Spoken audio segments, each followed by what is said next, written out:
All right, welcome everybody. We'll just take a few minutes to let people come in, so bear with us a little bit and then we'll get started.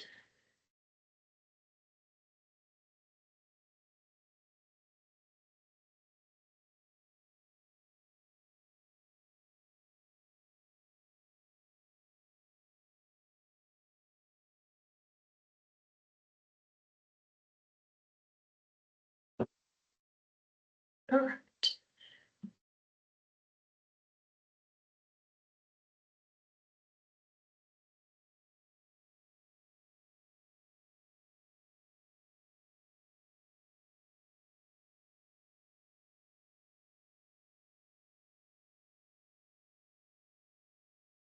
All right, we're looking pretty good for attendees, so I reckon we'll kick off.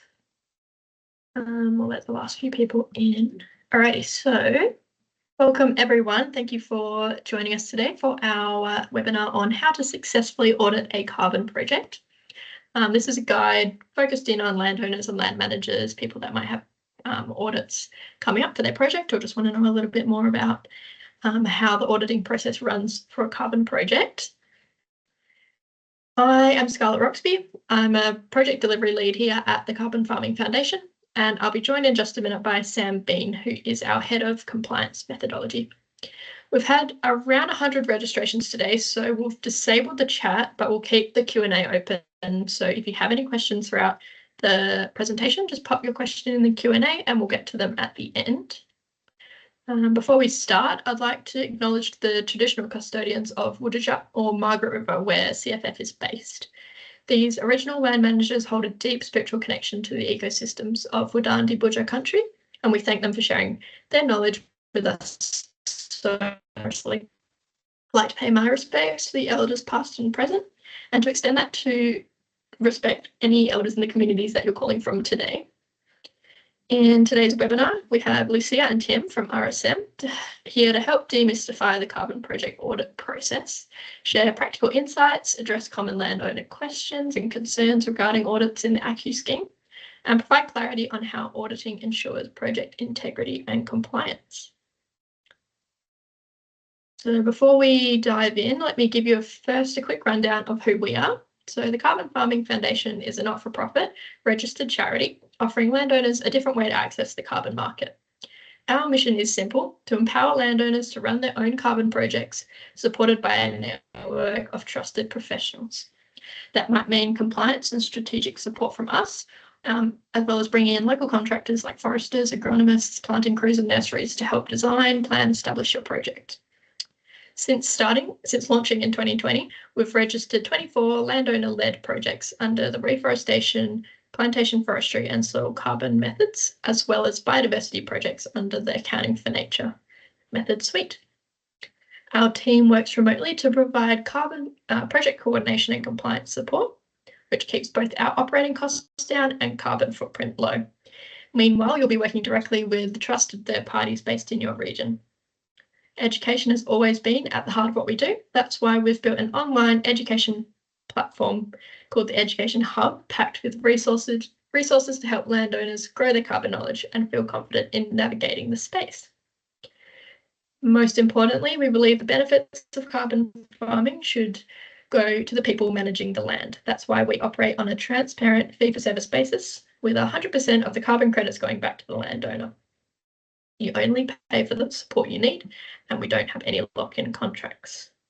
So without further ado, I'll hand you over to Sam to get started on some broad information. Thank you, Scar. Hi, everyone. Really nice to have you here to join us today. My name is Sam. I'm the Head of Methodology Compliance here at the CFF, and I'm going to be walking you through some of the essentials when it comes to ACCU scheme audits. If you've got any questions along the way, please feel free to drop them into the Q&A section and we'll tackle those when we get to the end. So in this webinar, we'll be focusing on audit requirements for reforestation, plantation and soil carbon methods. Audits are a key component of ensuring integrity and accuracy in carbon projects, but despite their importance, they are one of the more misunderstood aspects of carbon farming. In the ACCU scheme, an audit involves an examination of project information by an independent third party. So this is designed to provide assurance that the information being presented by the project proponent, which is the person conducting the project, is accurate. And therefore, that any ACCUs issued to the project are legitimate. Audits must be conducted by an auditor that is third party, i.e. not the clean energy regulator or the proponent. They must also be independent in that they have no financial relationship or conflict of interest with the project. And they must also be qualified. Qualification here being that they are a registered Category 2 greenhouse and energy auditor. A list of qualified auditors under the ACCU scheme is available at the Clean Energy Regulator's website. So for example, RSM, who we have here presenting today, have a number of accredited auditors who meet these requirements. To be very clear, we have no allegiance to RSM and vice versa. CFF are entirely agnostic when it comes to engaging with third parties, and we'll cover this in more detail shortly. So, under the ACCU scheme, to be eligible for ACCUs, you must regularly report on your project. As part of this reporting obligation, your project will also need to be audited. These two processes of reporting and auditing are somewhat simultaneous. So the audit essentially assesses the accuracy of your project report to ensure that there is reasonable assurance that the activity and the abatement being claimed is correct. However, not every report you submit needs to be audited. Projects will generally be required to undertake a minimum of 3 audits across their crediting period, whereas your project will need to be reported on at least 5 or 6 times. The timing of audits is outlined in the project's audit schedule, which is a document that's issued as part of a whole raft of documents as part of your project approval by the Clean Energy Regulator. So you can see on this slide here, we've got a little table sitting at the bottom, which is the schedule component of the document. And this is taken from an example project that the CFF is working on. So the dates that are listed here may differ, or will differ from project to project, as will the intervals that they are set at.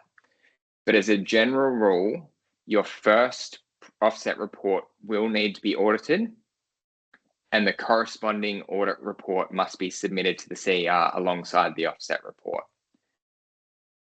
A second audit is required for the first offset report that you complete after around the 8th year of the project. So as an example, if you're planning on reporting on your project every 3 years, this means that your third project report in year 9 is going to need to be audited. And then a third audit is required for the first offset report you complete after approximately the 16th year of the project. So using that same 3-year example, it means that your 6th project report in year 18 is audited as well. So they're sort of staggered across the 25-year period in reasonably even intervals. In most cases, the initial offset report must involve a site visit by the appointed auditor. This basically serves to ground truth the project activity and ensure it has been conducted as outlined in the offsets report. RSM will cover the site visit in more detail shortly. The initial offsets report and the audit that accompanies it essentially provide the foundation on which all of your future reports build upon. Subsequent audits generally don't need a site visit, and they instead will consist solely of a desktop audit. In some circumstances, you may be required to have additional audits beyond the minimum 3 that are set within your audit schedule. So the first of these is the threshold audit. This is required when a single project report seeks to claim greater than or equal to 100,000 tonnes of carbon dioxide equivalent for its reporting period. So given there's such a substantial volume of ACCUs that is being issued for a report of that size, the CER is basically seeking additional assurance that the claim is legitimate by mandating an audit of the report. That may coincide with a scheduled audit, so one of your sort of minimum 3, but it can also come in separately as well. Variance audits may also be required where the reported abatement is outside of the variance audit threshold, meaning it is substantially different for the abatement that was expected for that reporting period based upon the forward abatement estimate that you provided to the regulator when you registered the project. So that's basically the figure that you give to the regulator, say, we anticipate that the project will deliver X credits over 25 years. You can then break that total down into set reporting periods. And then if you exceed what is expected during that reporting period, you may be required to complete a variance audit. And then lastly, we've also got compliance audits. These are often required when the CER believes that the project or the project proponent has, is, or will breach the legislative requirements of the ACCU scheme. Just for clarity, it's important that we also talk about certain circumstances where audits are not required for a project, as some of you may be in this boat. The ACCU scheme contains a number of alternative assurance mechanisms. These are often, or have previously been referred to as like pilot projects. So for example, the environmental plantings pilot, and these are where the proponent has agreed that verification of abatement can be addressed through means other than an audit. They're essentially opt-in provisions that are available to people who have projects that meet certain low risk criteria. So that may be that your project is only of a certain size, usually below 200 hectares, and that you are willing to commit to certain full cam calibration constraints. The beauty of alternative assurance mechanisms is that it enables a really significant reduction in participation costs. So for plantation Schedule 1 and 2 projects, alternative assurance mechanisms only require the initial audit to be conducted. This is basically to ensure that the project meets the requirements of the method and is correctly calibrated full cam for use for the remainder of the crediting period. Subsequent audits are not required and verification is instead conducted by the CER. For reforestation projects using alternative assurance mechanisms, no audits are required, with the CER coordinating verification using geospatial tools that confirm the abatement and are able to monitor for disturbances. And I'll now pass over to RSM to talk through how to successfully audit a carbon project. Thank you very much, Sam and Scarlett, for setting the scene. And thank you very much to CFF for having RSM here today as guest speakers. We're very happy to, always very happy to talk through the audit process and where we fit in. So today we want to cover these aspects that are on the screen there. So pretty much, as Sam kind of indicated, the audit process from start to finish. So starting off with our responsibilities as auditors, through to how to get started for an audit, some of the information that we would expect to receive and to review, what you might expect for our site visit, and a little bit on fee estimates, and then some of our top tips to succeed in an audit. So just quickly, introduction to myself and Lucia. So we're both from RSM in our ESG and climate services team. RSM is I'll introduce myself first. I'm a partner at RSM. I've been working in the audit insurance space for about 25 years. And I'm a Category 2 registered greenhouse and energy auditor, as Sam mentioned at the start. I've been that for since 2010, so about 15 years now.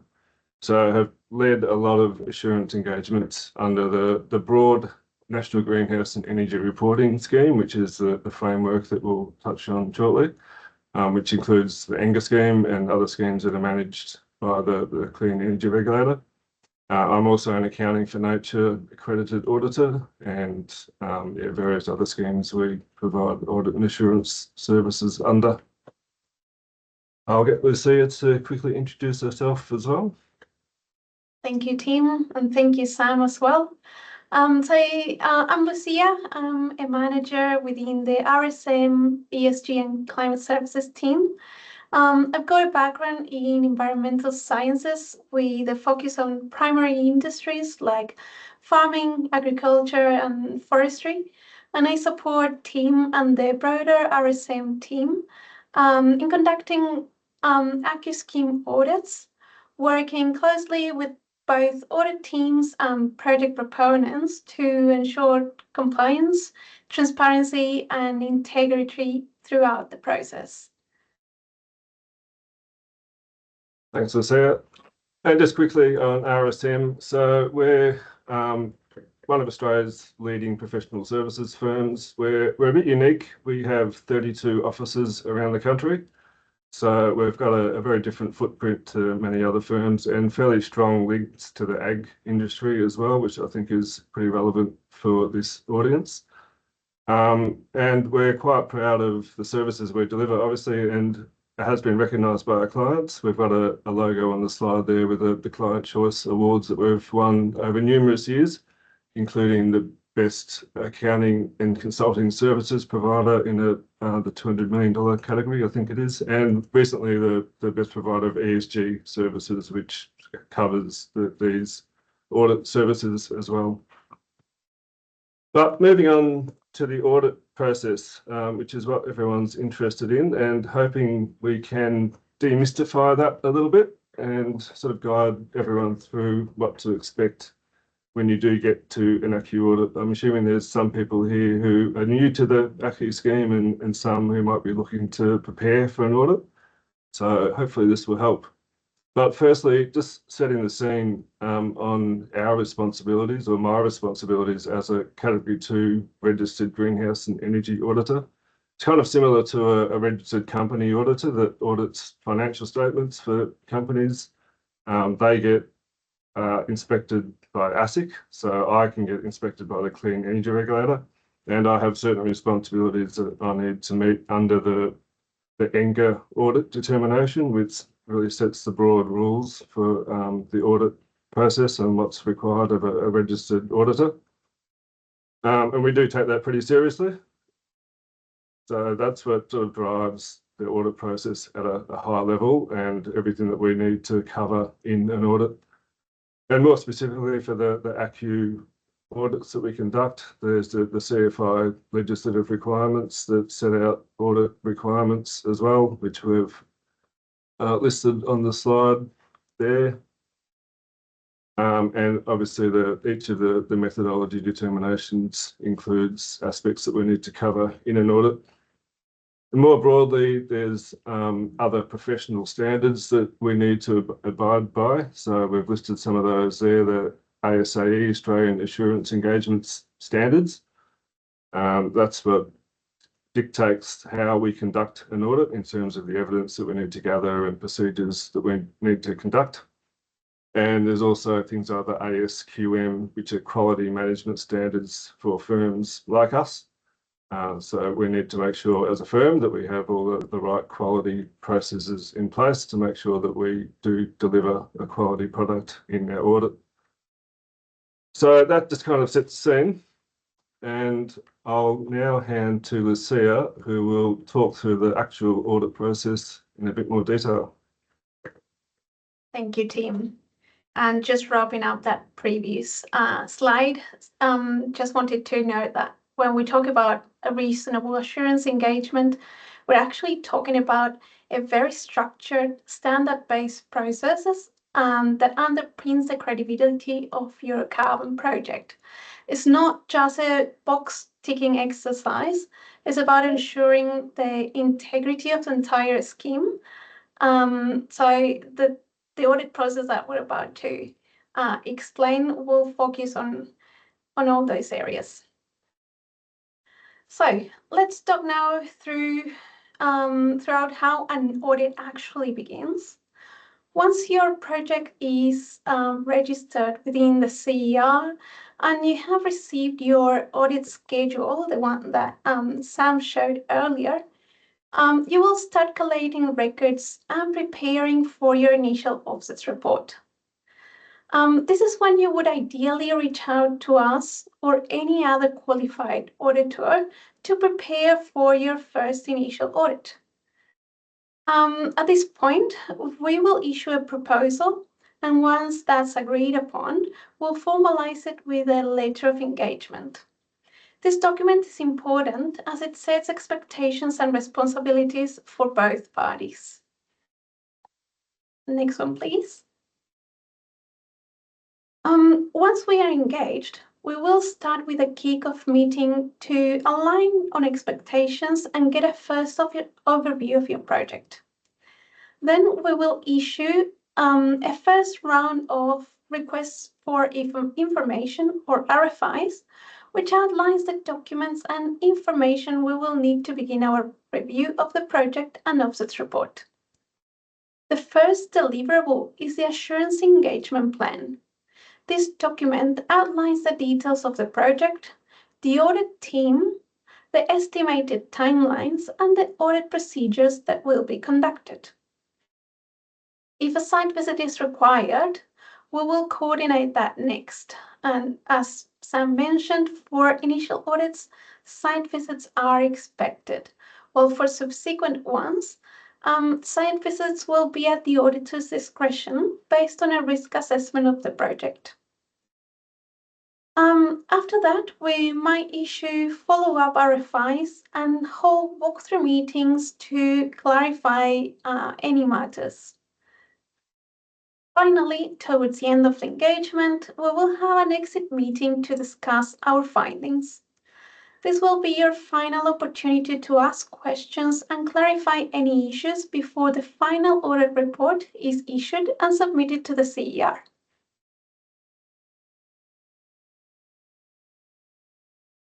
So we briefly touched base on the requests for informations. They are a critical part of the audit process as it supports our work throughout engagement. For your initial audit and offset report, we will need a comprehensive set of supporting materials.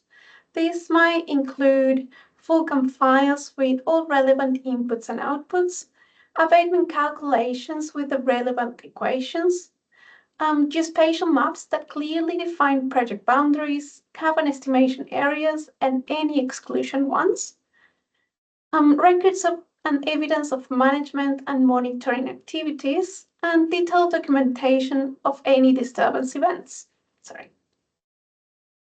It is essential that the rationale behind your claims is clearly documented. This means outlining the procedures you followed to prepare your audit files, the assumptions you made, and the data sources you relied on. The more transparent and thorough your documentation, the smoother the audit process will be. We may also ask for further supporting documents like your project application, correspondence with the CER, or your standard operating procedures. We want to enhance that it is worth investing time up front in good record keeping as it pays off during the audit.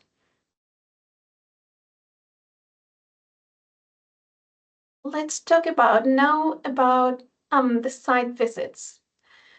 If your audit includes a site visit, here's what you would expect. We will start with a proponent interview to understand the site history, current activities, and any access considerations. This may also involve the participation of any project management, land management, or landholder who might live on site. Then we will inspect a sample of your carbon estimation areas, checking for compliance with exclusion zones and verifying that management actions have taken place. We might also take measurements and photographs to support our findings. This is a collaborative process, and therefore we'll always work with you to ensure safe and respectful access to the land. Next one, please.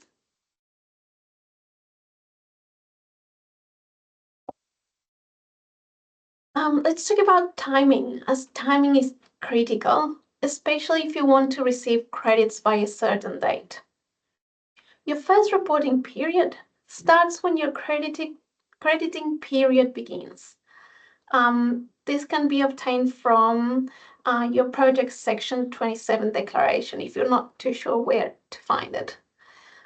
Once the end date is defined, you will have 6 months from that date to submit your offsets report and audit report to the CER. The CER then has 90 days to assess your submission, so it is important to plan ahead, especially if you want to receive credits by a certain date.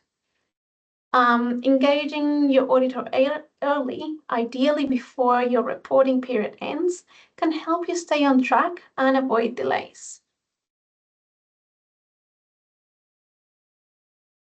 Thank you, Lucia. So hopefully that's given everyone a little bit more insights into what's involved in an audit. It shouldn't be a scary process. All our auditors are very friendly, so I think you would find it hopefully an easy process generally to go through, as long as you're prepared. You've got all the records, and I'll touch on some of the top tips shortly. But like everything, it does come with a price. So I know everyone always has questions around pricing and costs for an audit. From that, what we've just covered, you can see there is quite a bit involved. And from my sort of opening remarks around our responsibilities as auditors, we need to make sure that we do everything we need to do as well. So that it needs to get factored in to the work that we do and the time it takes. So just we have set out here some indicative pricing for an audit. It does depend on several factors. Firstly, whether it's an initial or subsequent audit, and then it depends on the complexities and individual characteristics of a project, so the size and location, the method, and other factors that are unique to each project will need to be considered. So the sort of range is there for an initial audit, not $19, $19,000 to $25,000 roughly. And subsequent audits a little bit less generally because, as Lucia mentioned, there's not normally a site visit in a subsequent audit. And for initial audit with that site visit, there can be some additional cost for travel and accommodation and things like that. Again, depending on where the project is and where our audit team might be coming from, we do like to use the team as local as possible. We are a national firm, so we often do have people close to the project, but we need to make sure we've got the right expertise as well.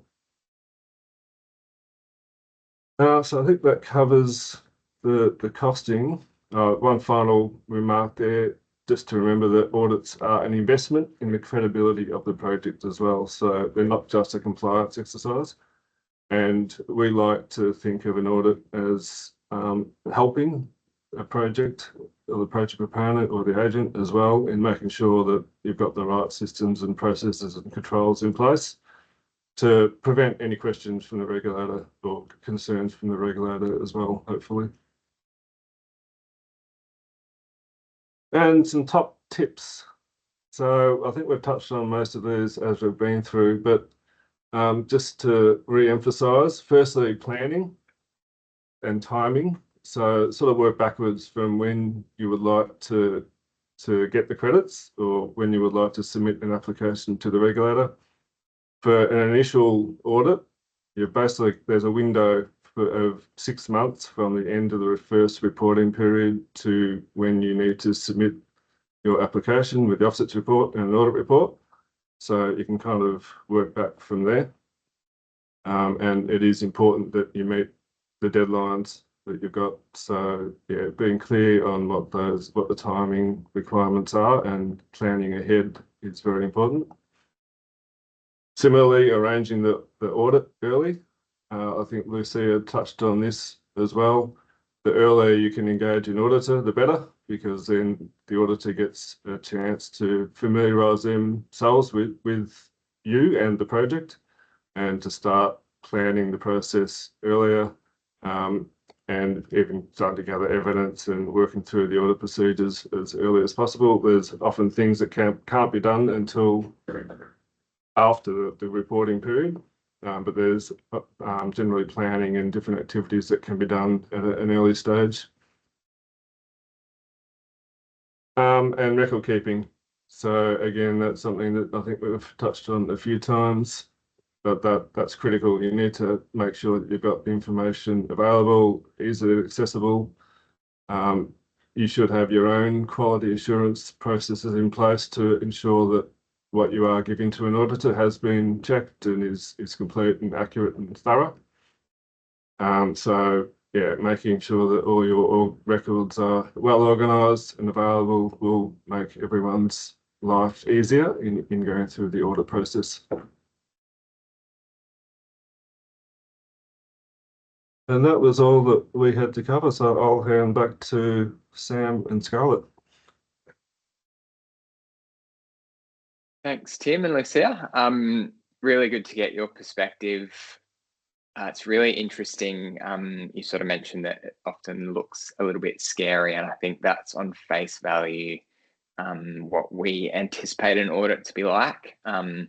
Certainly it's a little bit intimidating at times, but I do feel that once you get into it, that sort of fades away pretty quickly. And we've often found the audit process a really constructive one. It helps, like you say, it helps the proponent and the landowner identify how credible their project is. It sort of offers an opportunity to improve on certain processes and basically just get better at what it is you're doing as part of the carbon project. So yeah, sort of intimidating and scary on face value, but I think, yeah, ultimately a really good process. I think also the 3 top tips that you have probably mirror ours exactly as well.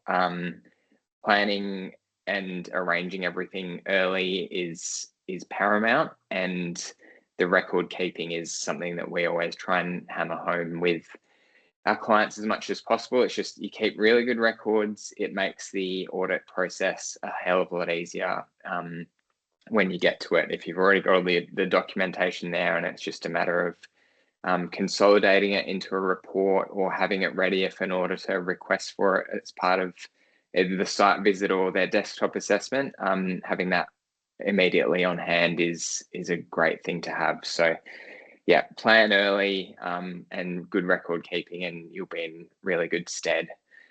So just to quickly run through what the CFF does to support landowners with the audit process. First of all, as Scarlett mentioned earlier, as with all our work, we have a fee-for-service flexible business model. What this means is that any credits your project generates are yours to keep, and you don't have to worry about us seeking a cut of your credits. Our flexible approach means that you simply appoint us for the services that you require support with to suit the budget that you have and to suit, I guess, your expertise as well. We have considerable expertise in delivering offset reports. We've done a number of these, and importantly, we've done them for both long-term clients that we've been working with for years and new clients who are maybe coming to us at that reporting and auditing stage and going, oh, just realized I need to do this. How can you help? So essentially, we may have supported your project since establishment, or you might not have had involvement with us until the time you need to produce and submit a report.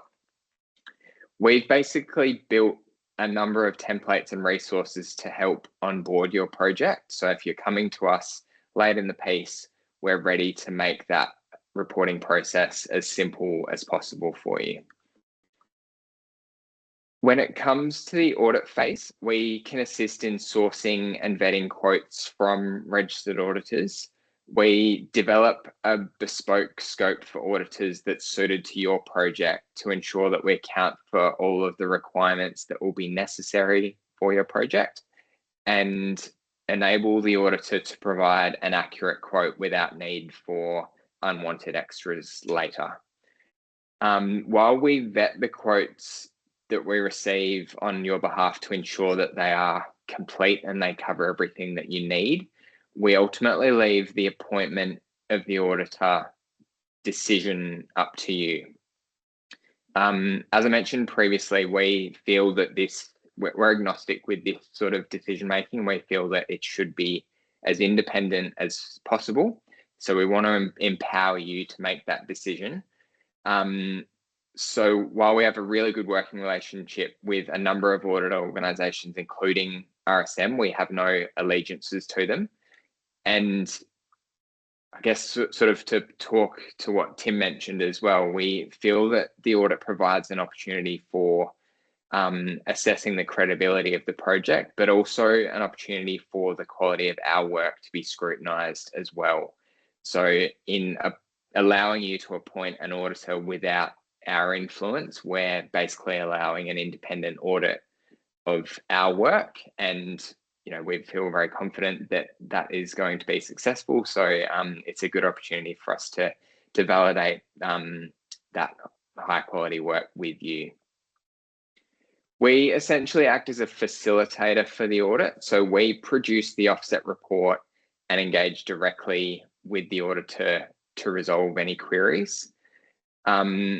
To reduce our costs, we actually don't attend the audit site visits. So we've designed our offering and our templates to give you all the tools that you need to attend this yourself. Ultimately, it's your farm. We rarely find anyone that knows your farm better than you or your land manager do. So it kind of just makes sense for you to provide the tour, basically. We're always available on the phone should you or the auditor require any information whilst the site visit is being conducted. This isn't like a regular occurrence, but occasionally you might need some additional supporting info to justify a decision or some assessment. But we essentially endeavour to ensure that all the information that you need has been delivered to the auditor ahead of the visit. Once the site visit's done, we then work with yourself and the auditor to resolve any of the RFIs that Lucia mentioned, and then we await the issue of the successful audit report. We then tie up all of this documentation, submit it to the regulator for processing, and then eventually wait for the issuance of the credits that are due to you 90 days later. So that should cover it all from me. Yeah, feel free to drop any questions that you might have in the chat. Yeah, keen to have a bit of a discussion there. Scar, do you have any questions from your end? We have a couple pre-submitted questions, which I will throw out there, and then hopefully some people have some more pop to mind. The first one I got is for you, Sam. So in your experience with offset and audit process, how early do you recommend proponents engage with us to begin the offset report and lead into the initial audit? Sure. So good question. I think we've got an article available on our website that talks through basically what Tim mentioned before about working backwards from, I guess, the point of wanting to submit an offset report and the audit. I think we usually say about 8 months. So looking 8 months in advance enables you to have enough time to basically start the process.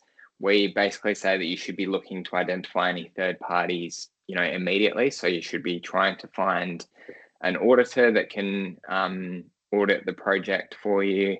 Any other sort of third-party expertise like a forester to conduct a final site inspection, or any sort of mapping support that you might need, someone to actually do your offset report, such as the CFF, and we can do a lot of that mapping in-house as well. So yeah, long-winded way of saying around about sort of 8 months is a good amount of time we found, in which you need to give yourself as a lead time to start commencing that.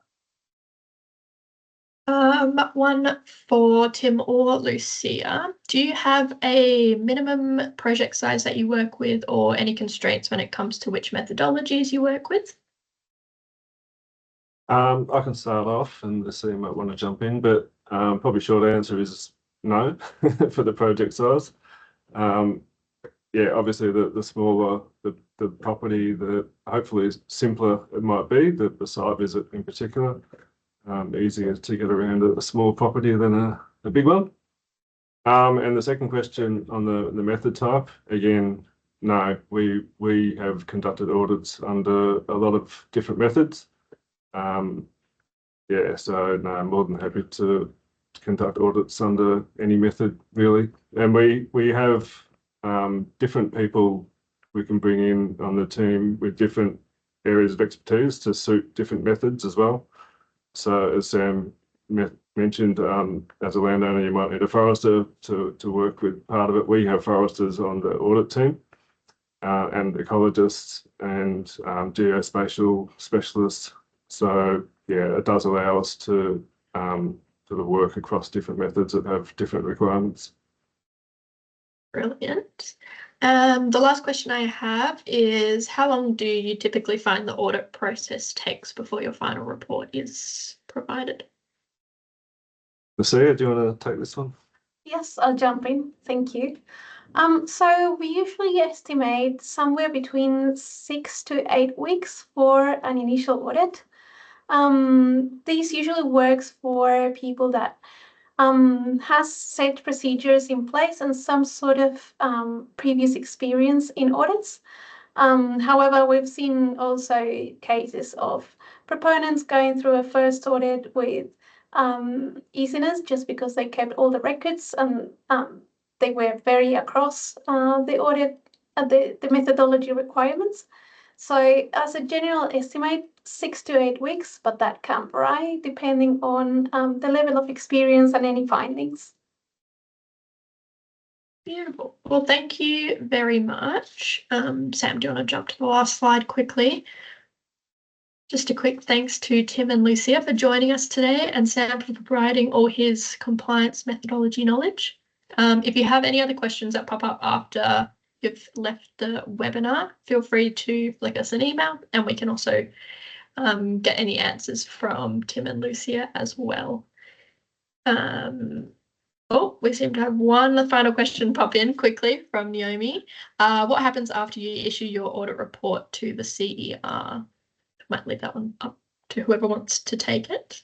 Yeah, I can jump in on that one. So once you issue the audit report to the CER, that usually is accompanied, well, that will be accompanied as well by the offset report.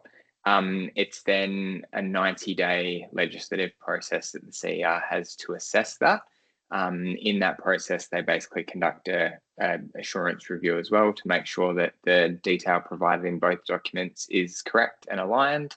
And then following that, you will receive a release of an issuance of carbon credits into your NREU account basically immediately as soon as that's signed off and completed by the assessor at the CER's end. Hopefully that covered it. Beautiful. Well, thank you again. Feel free to jump on our website. We have lots of information. We'll also send out the link to the article that Sam mentioned just before, so you can have a read of that. Otherwise, hope you all have a lovely afternoon, and thanks for joining us. Thank you. Thanks, Scarlett. Thank you.